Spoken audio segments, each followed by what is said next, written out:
Welcome to the intersection of technology, cybersecurity, and society. Welcome to ITSP Magazine. Every company has a story to tell, from the small startup to the large enterprise, and everything in between. This is one of them. Knowledge is power, now more than ever.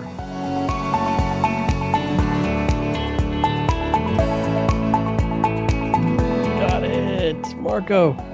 We're on. We're on. And I need to know, did you achieve, we're well into the year, we're approaching the new year, did you achieve what you expected? In my head? This go around. Well, in my head, I checked everything. You get to define the rules of what, exactly what you wanted to achieve, not me. I didn't share my resolution last year, so I can tell you whatever I want. And yes, I achieved them all. There you go. Exactly what you did, you achieved. Exactly. Mm-hmm. Nice. I think we're at that time of the year where, I mean, we're about to be thankful and grateful and spend time with friends and family and have a moment to reflect on things as well, right? Did we achieve what we wanted to? Did we not define anything and just go wherever the wind took us? And was that okay? Sometimes that's all right too. But many times it's about being purposeful in what we want and understanding how we get from A to B to Z along the way, and hopefully not destroy ourselves in the process and those around us. And if I may add, before we bring on our guest, it's a good thing not to be alone while we do that, to have some support, maybe learn from other people's experience, because we don't always have to hit our head on the wall.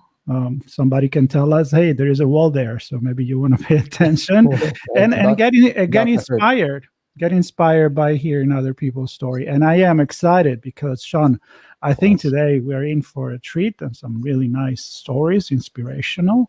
And let's get it going, Sean. I'll let you introduce our guest. Yes, I'm thrilled to have Nanhi Singh on. Nanhi, thanks for joining us.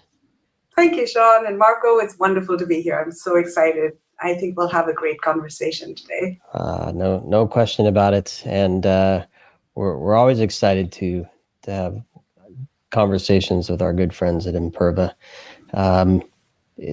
Well beyond the tech, this team, they know what really matters. It's the people and protecting the business, and that all comes back to us as humans, right? And I'm excited I know you've put together some materials for presentations on the topic we're going to talk about today, which is how do we achieve and reach the C-suite successfully. So we're going to get into all of that, but I'd first want to get a few words from you, Nanhi, about your journey, your current role, how you got there, and perhaps why this topic was an important one for you.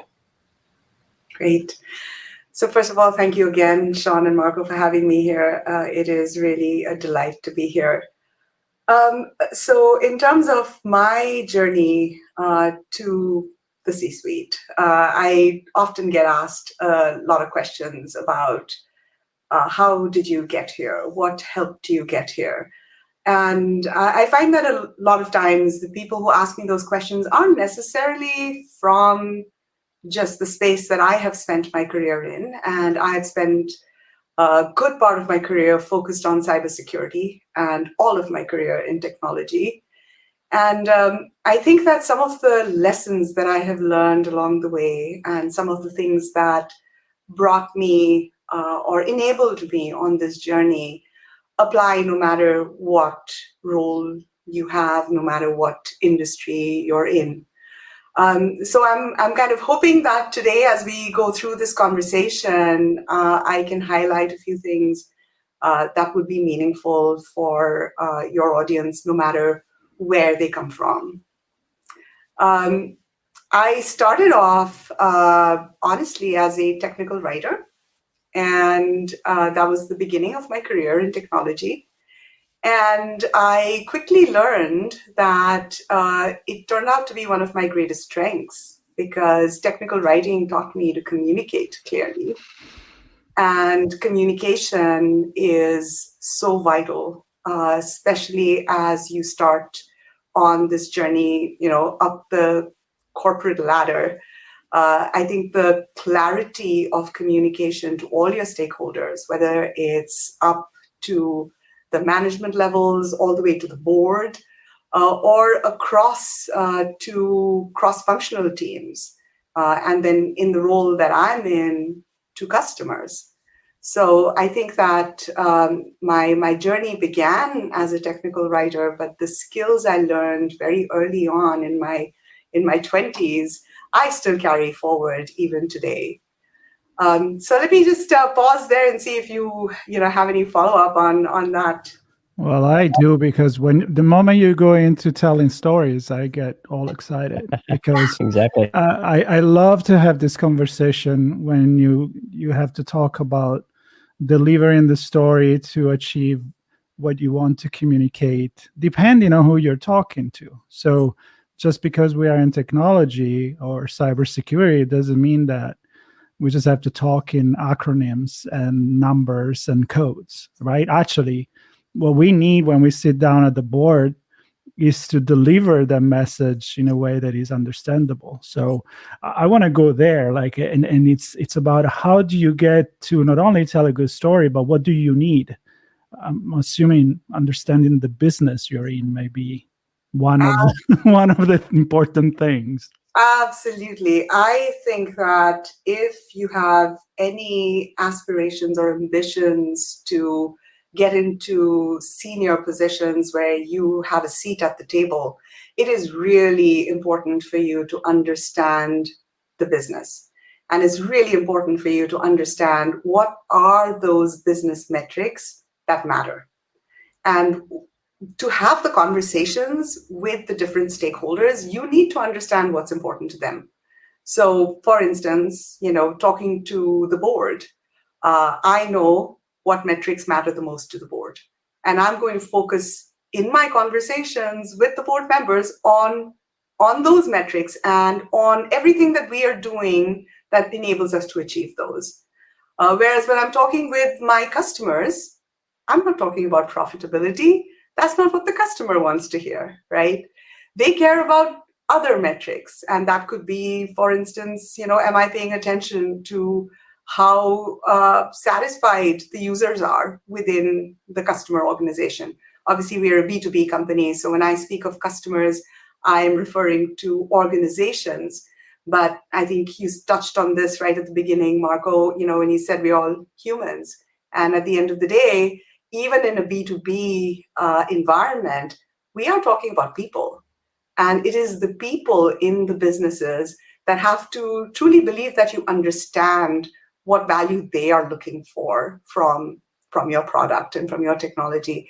And so your communication with customers has to then be focused on the value that they're looking for, because that's what matters to them.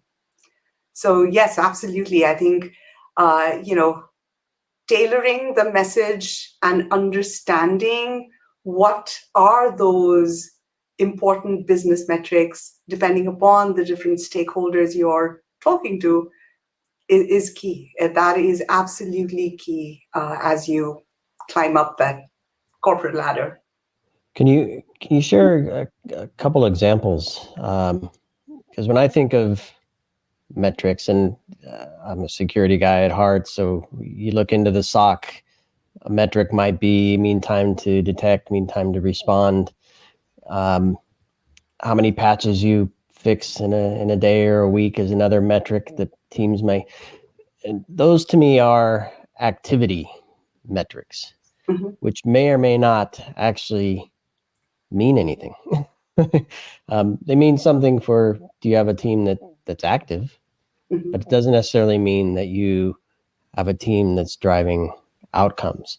So can you describe the importance of outcomes as a metric, and maybe an example or two in how you communicate and tell stories? Certainly, Sean.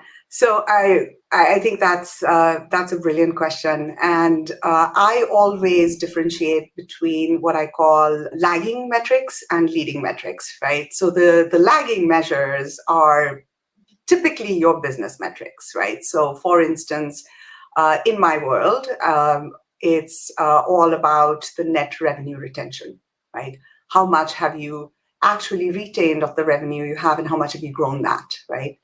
But that net revenue retention, which is an important metric for everyone within my organization, they need to know how to get there. And how to get there are often those metrics that you just threw out as examples, like you said, mean time to resolve, right? So mean time to resolve within my support organization, as an example, is a very important metric. And if you don't pay attention to mean time to resolve, what will happen is that that's a leading indicator of the next lagging indicator, which is customer satisfaction score. Your CSAT score is going to start falling because customers are frustrated that their issues are not being addressed in a timely manner. And when the CSAT score starts to fall, what tends to happen typically is that the customer starts to wonder whether you are actually delivering to them the value that they were looking for. And that eventually translates into that net revenue retention metric, because it's the dollars that they are no longer willing to pay, or they want to negotiate a discount because they think that you didn't meet the SLAs, for instance. So that's really sort of like an example of the lagging indicators to the leading indicators, which I really emphasize for my team. And I always say, to my team, I kind of use the analogy of losing weight because everyone can relate to that. I think everyone at some point has tried to put that on their list of goals. You can stand on the scale every day and measure it, but it's actually not going to change that number. But instead, if you focused on measuring perhaps the number of steps that you're taking, or if you're an Apple Watch user, you want to check if you're closing your move ring every day, or you're counting the number of times you're going to the gym. Those are leading measures. That is much better for you to be focused on measuring those than worrying about, I didn't change, the scale didn't move since yesterday. I know, Marco, you want to jump in, but I want to ask a point, because I think this might help people kind of really grasp what you're saying here, because I can work really hard on closing rings and getting steps in and do all these things, but I might hurt more afterwards, or I still might not lose weight. So is there a balance between focusing on the metric and understanding the bigger picture and what the end result looks like? Absolutely. And I'll kind of link back to where you guys started this conversation, about this being a moment or time to reflect as we, especially in the United States, get into the Thanksgiving holiday. I think it's important to reflect and think about what's really important, right? So why are you so interested in losing weight? What really matters? Is it because you're just trying to be healthy because you're concerned about, blood pressure perhaps? Or is it because you just heard about an uncle that had a heart attack and now you're concerned about what if that happens to me next, right? So it's really taking a step back and reflecting on why are you interested in losing weight in this particular example. And I think it kind of goes to, any goals that you set for yourself. I really believe it's important to think about why.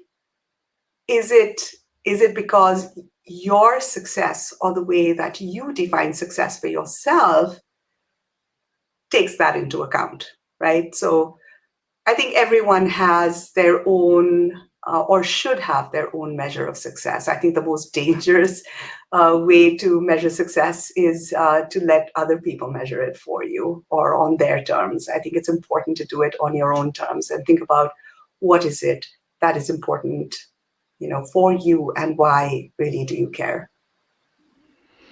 This is a great point, and I'm fascinated because you have all the right answers, and that matters, right? Because when you go on the suit level, you need to know everything. That's how you scale up, right? Oh, that is actually probably the biggest myth. I know. I drag you there. I drag you there because I want to know, what is this myth. Let's break this. Let's crack this myth and go to the reality.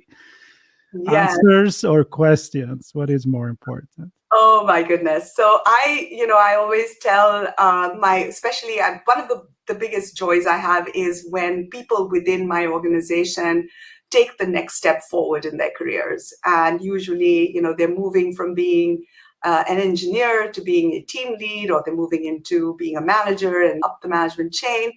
And my message to them is always that, remember, what got you here is not what's going to get you to the next level. And it's not what's going to help you be successful here, right? And I think one of the biggest mistakes that I see happening is people get to be successful in their careers because they know all the answers to the questions. They are typically, the smartest people, and knowing the answers has gotten them to their successful points in their careers. And then they think that that's how you continue this progress.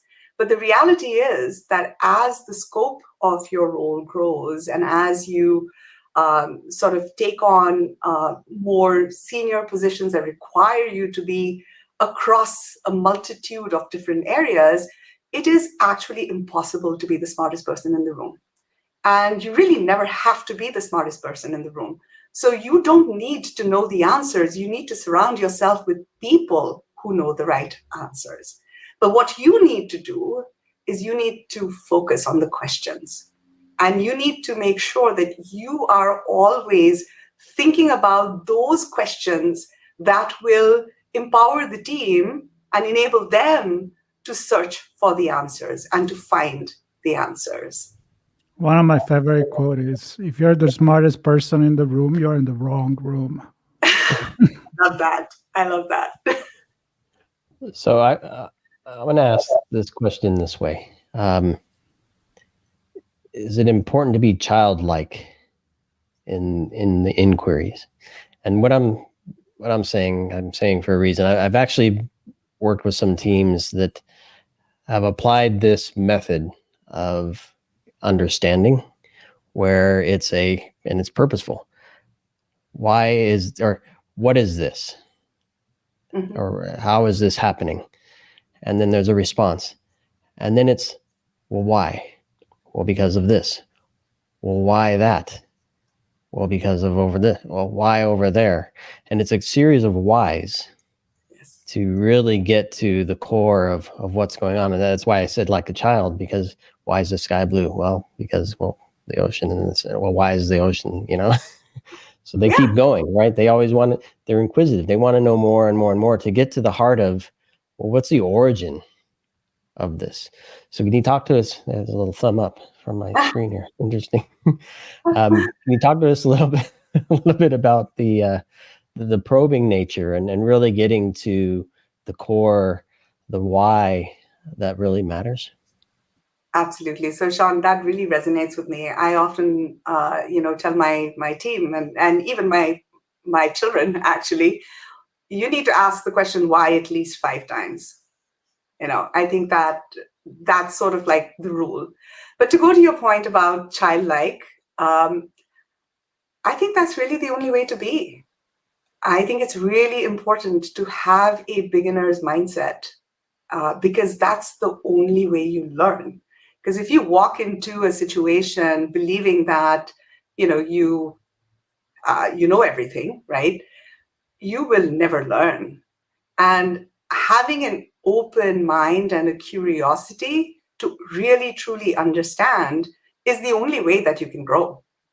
So I love the childlike question, also because it reminded me, Sean, so I'm an avid skier. I love the mountains and I love to ski. And I learned to ski as an adult. I actually learned when my son was 3 years old. I took lessons, the same time that I put him in lessons. And I will never forget, but one of my instructors actually said to me, he said, "You need to just be like a child." And he kind of took me to see what the kids were doing. And they were sort of going off on the edges and jumping off.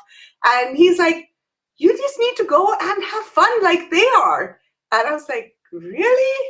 And I thought, well, why not? Let me give it a shot. And I did. And it was really fun. And I got better really quick. So yes, I embrace the childlike thought that you brought up. I love that story too. Marco and I both like to ski. We've skied together, in fact. It's always fun. It's been a long time, though. Exactly. I want to touch on this point, sticking with kind of the questions and getting a response or an answer doesn't necessarily equate to solution or next step necessarily, in my mind anyway. So I don't know, can you kind of shed some light on how you translate what you get in one or more answers into something that you can work with and you can rally a team around? So just to make sure, Sean, that I'm understanding your question, are you going back to the point about asking the right questions so you get to the right answers? Is that sort of? So you get an answer, now what? Is the answer the golden solution that you're looking for, or is there more translation? Do you have to pull other data points together to really find what you're trying to achieve? Right. So I think this kind of does go to the point I made earlier about knowing what questions to ask, right? So I'll give you an example of something that comes to mind from more recent experience. So we have some product enhancements that are being recommended, right? And the validation for those requirements is, I'm being told that, well, we ran a survey and this is what we heard from our customers, and this is what we need to do. And so my follow-up question is, that's great. How many customers responded to that survey? And what is that as a percentage of the total number of customers we have, right? Another follow-up question that I asked was, how does the feedback you received in the survey compare with what you gathered through customer interviews or through focus groups? Now you can see in that these questions, I'm also checking if the team actually looked at this more objectively, and that they didn't rely on a single source of data, right? Because the point is that you have to look through multiple sources of data to make sure that you are making the right decision. That isn't just based on one data point or one answer, to your point. That's interesting. And I think one thing you need to always consider, especially in these days and in technology and cybersecurity, is that change is the only constant. And so even when you learn something or you find the right answer or even the right question, you may need to reinvent it again. But you build that probably on some solid pillars, which is maybe the way Imperva does their business or the way you look at your career. And you build on top of that. And what I'm saying, I like to connect the constant changes with maybe moment in your career where you've learned from some mistakes, maybe some hurdles, and realizing that, yeah, I'm never going to get completely there. It's a journey. Absolutely. Everything I've learned, Marco, has been through mistakes. I think that is one of the most critical things to remember, is that if you are not making mistakes, you're clearly not trying hard enough. Yep. And if you are scared of making mistakes, you will never try something new. So I am a big believer in, it's a little Silicon Valley cliche, I know, of failing fast. But, to me, what that means is a willingness to take a risk and make a mistake, but also the grit that you are going to pick yourself up after you make that mistake and take that step to correct it and learn from that, right? It isn't just about, oh, well, I failed, that's too bad. It's, no, what am I going to learn from this? And how am I going to change the outcome of, this terrible mistake that just happened? Feel free to go back in skiing, because that's how I learn, by falling a lot. Exactly. Or getting hit by somebody else. That too. So talk to me a little bit about, Nanhi, talk to me about kind of what it feels like to move through the journey. And I don't know, what I'm interested in is kind of your own perspective looking in and how that fits into the world around you. When you have support, when you're, let's face it, there's always politics, right? People looking for the same thing that you're trying to achieve in many cases. So how do you, and this is for the audience, maybe help them understand their role in their own journey, given they don't have full control over the environment that they're journeying through all the time? Yeah, that's a great question, Sean. So I think that what is most important is to always be true to yourself, right? I think what is most important is to know what are those values, that personal values that you believe that are almost sacred to you, that you are not willing to negotiate on.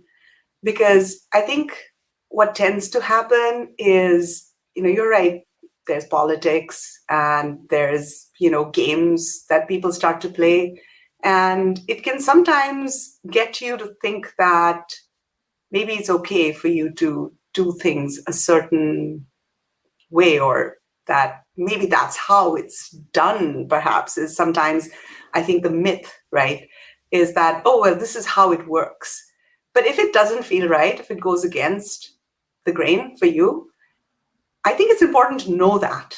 It's important to know what is non-negotiable as a value for me and then stay true to it.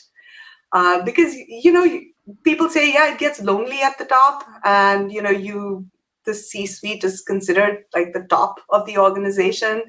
But I actually have never believed that, because I'm always a believer in the power of teams and in the importance of community. And so I try to surround myself with mentors that can guide me when I have a question that I just can't find the answer to, or I have an answer that doesn't connect to the questions that make sense to me. And so I really just look to surround myself with the people that I can trust, with the people that are comfortable calling out if they think I'm doing something wrong. I call them my truth tellers. I think it's important for everyone to have somebody around who is comfortable enough to tell you that, hey, you know what? I think this is a terrible decision, and I think this isn't, or even this isn't you. Sometimes you just need somebody else to call this out and say, this isn't you. This isn't the person I know. So I'm a firm believer in, having that support system around you to enable you to be the best leader that you can be. I love that, and so many important points in there.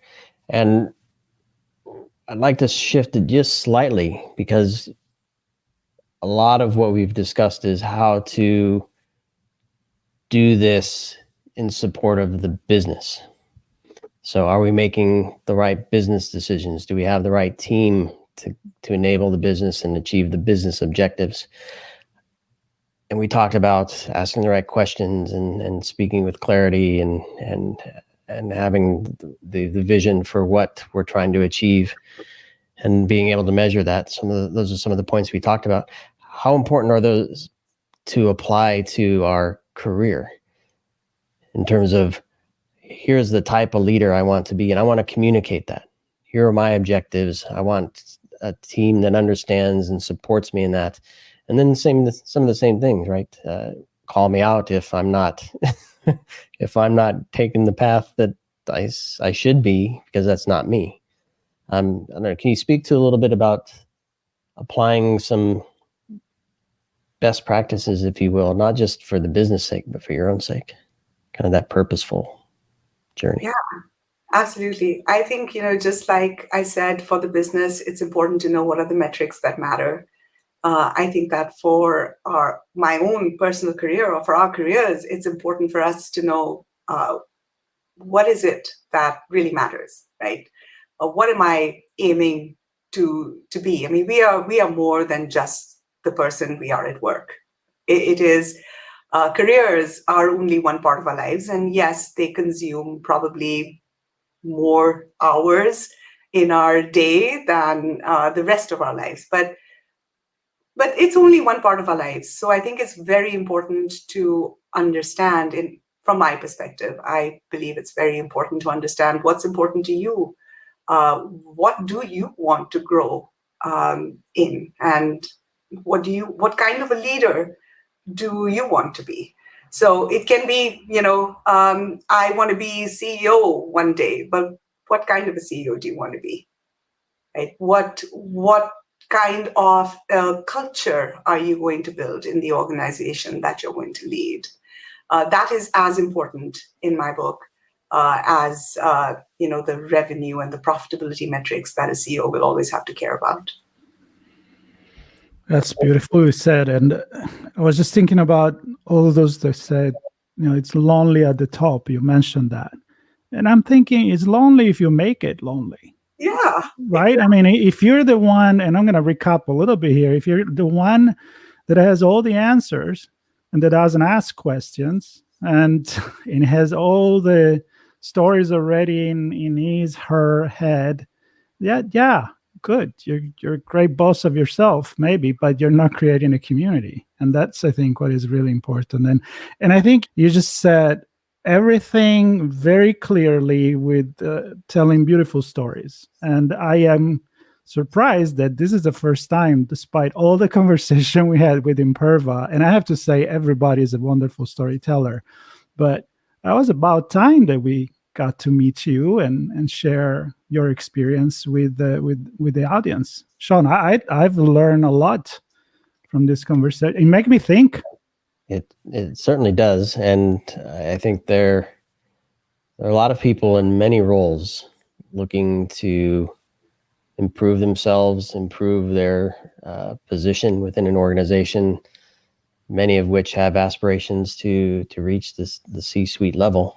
And I think one of the things you said, and we talked about this a little bit before as well, to your point of what got you to where you are, and it's not likely going to be what takes you to the next level, right? And the people around you may also not be the same people that are with you along that journey as well. And that goes to Marco's point of continuous learning and applying those learnings in a way, and I use the word meaningful or purposeful. If you don't have the view where you want to go, you might still get there, but it may not feel as good unless you say, this is where I want to go and how I want to get there. So I mean, this is a fantastic conversation, and I'm thrilled to have had this time with you, Nanhi, for sure. You know what? Let's finish with where we started. Yeah. The resolution. There you go. Nanhi, what is the resolution for you for the new year? Do you have one that you want to share? Oh my! Did I put you on the spot there? Did you put me on the spot? No. I think that for me,